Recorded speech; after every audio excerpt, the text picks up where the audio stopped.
Hey, so I'm going to go through my Python game called Meltdown, and the premise of the game is you're on the planet Venus and you're in a solar power station, and there's been some type of catastrophic meltdown. You're not told what the meltdown is, but some disaster is going on, and you're getting these gamma rays from the sun that have become hostile, and they are posing a threat to the power station. There's going to be an explosion, or there's going to be some type of meltdown, and the military needs time to evacuate the civilians on Venus and move them to Mars. So the user is given a color, which represents a gamma ray, like a hostile ray, and the user has to match it as closely as possible to keep the station running and give the military as much time as possible to evacuate civilians. So basically, the program works by generating a random color and giving you scales which represent red, green, and blue, and the user has 10 seconds to move the scales to match it to the color. And points are based off of how close the color is to the generated color.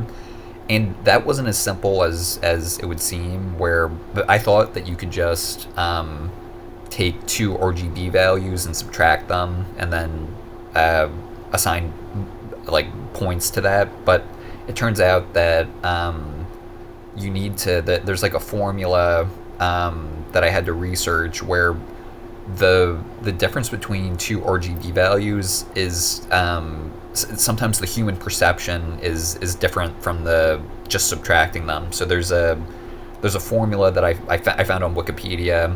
I think I linked it here, but it's in here somewhere. Yeah, I did. I linked it right here. And it puts more emphasis on red because the human eye perceives differences in red more acutely than other colors, than green or blue. So it puts more emphasis on red. So I'm just gonna show you. I'm just gonna show you the game. So there's been a situation report. Power Station Venus is close to a catastrophic meltdown. The military needs as much time to evacuate civilians to Mars. You have 10 seconds to counteract each hostile gamma ray with greater than 60% accuracy.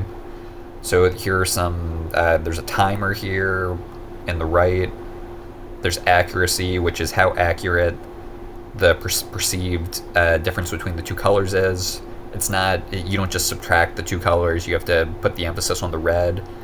Remaining civilians, so that's as you buy more time, that's going down, and that's randomly generated. It's just every second some civilians are evacuated, and you need to just keep the game going as quickly as possible to evacuate everyone. Score and high score. So I'm going to do start. It's a yellow. I'm going to do green. Match it up. Oh, okay. So that was 43% accurate. I'm gonna play it again.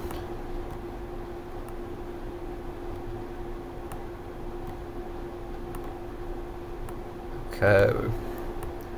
And you kind of like get a hang of what the scales do the more you play. See that was only 50% accurate, 57% accurate. I'll play it one more time. And you see, like, as you put more red, you're mixing the colors together, and the more the scales are towards the right, the lighter the colors get. So you're just kind of messing around with it and trying to match up as quickly as possible. Oh, the timer. See, we just got timed out. But yeah, so this is the game. And it's fun. It kind of tells you color theory. It puts it into a story, and you can just keep playing in it. It records your high score. So I know purple is red and blue. Oh, okay. So our score was 338. We saved. What is that? 2,573,204 civilians.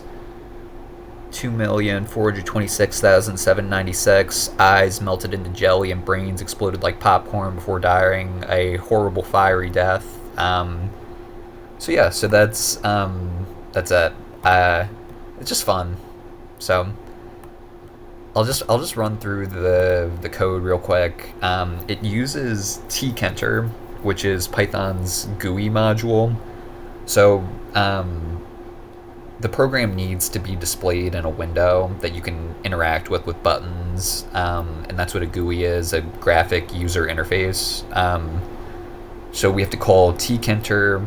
We have to bring some things in from tkinter, and then also some math. This is for the color conversion. We have to do like a square root. So we make the tkinter window. We got title meltdown, colors. These are all the metrics that are displayed. Score, high score civilians. Accuracy.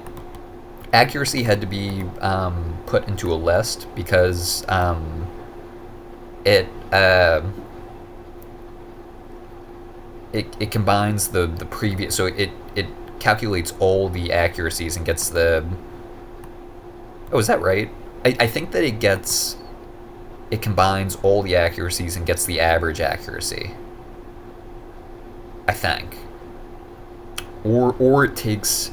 I'm just gonna have to look into this. We have the timer. We have RGB to hex. Yeah, so tkinter doesn't do RGB values. It only does hex values. So hex has it's just a different format for looking at colors. So we have to convert the RGB to hex for tkinter to display it. We're gonna make random colors. This is RGB, so we create a tuple, and we do a random choice for RGB is 3 values, so we go through.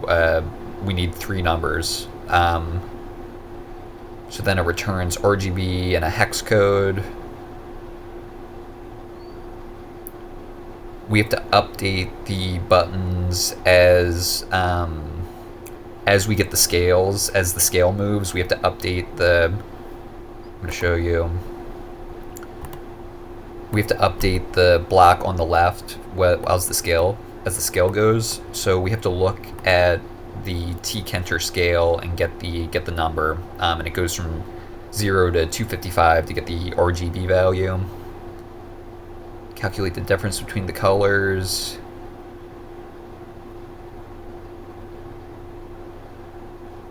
So we have to unpack. So it comes in a tuple.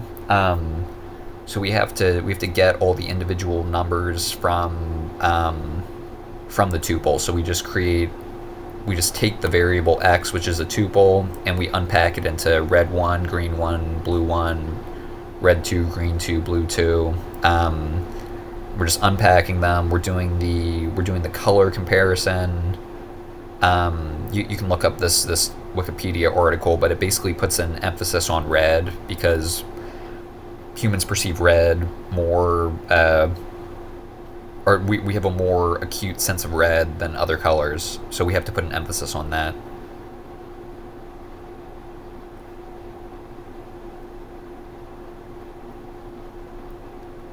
The timer was annoying. That was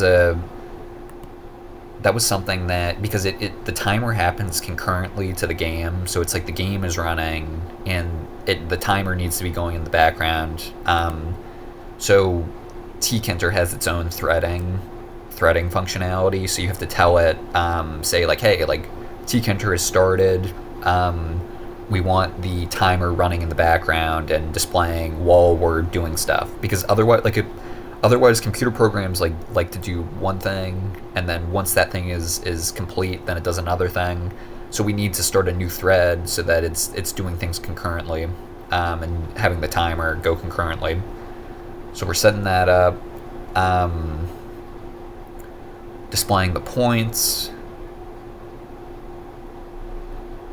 These are just some F strings, just showing in real time, like, okay, the score is updating, the high score is updating, accuracy, just showing that. and then we have to stop the timer. So once you start and then you fire the counter ray, we have to stop the timer and restart it at 10. So that's what that does. It cancels it. Yeah, and that's it. Just putting all these pieces together and having the full game. It has to be in a loop. T-Kenter starts the GUI, and then it keeps looping until you tell it to stop. So it's all in a loop.